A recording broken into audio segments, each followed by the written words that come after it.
So, another day, another video mga kosa. So, ngayong araw mga kosa ay may pupuntahan ako na pupuntahan natin. Yeah. Bale, pupunta nga pala tayo sa Santiago mga kosa. Galing ako dito sa Ramon at magpapahangin ako. Kaya na-miss ko mag-ride, kaya ito. Tsaka galing rin natin kasi sa sakit mga kosa, kaya nung medyo pagaling na tayo, di mag-ride muna tayo para alam nyo naman mga kosa, ang pagmumotor raw ay gamot sa anumang karamdaman, diba? Tama bakit mga kosa? Kasi nga pala mga kosa, ang gamit nating motor ay yung motor nating Kawasaki Fury New Breed na 125, yung standard version ito. Ito nga pala mga kosa, yung motor natin ito ay 7 years na. 7 years na pero gumagana pa rin mga kosa. Ang issue lang nito ay yung yung speedometer di na gumagana, na bale na kung yung tawag nito, yung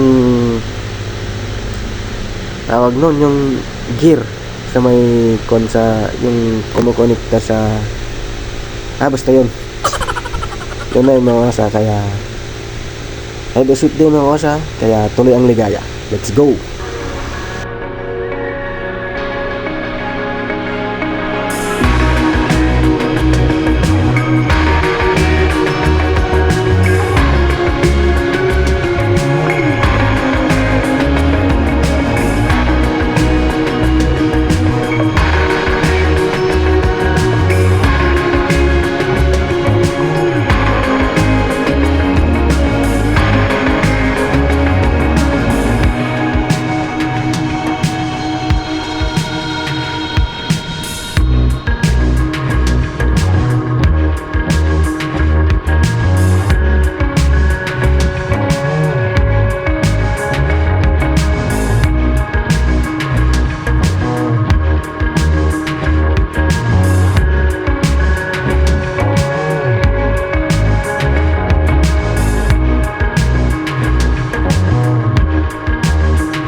Mga kosa, dito na tayo magtatapos.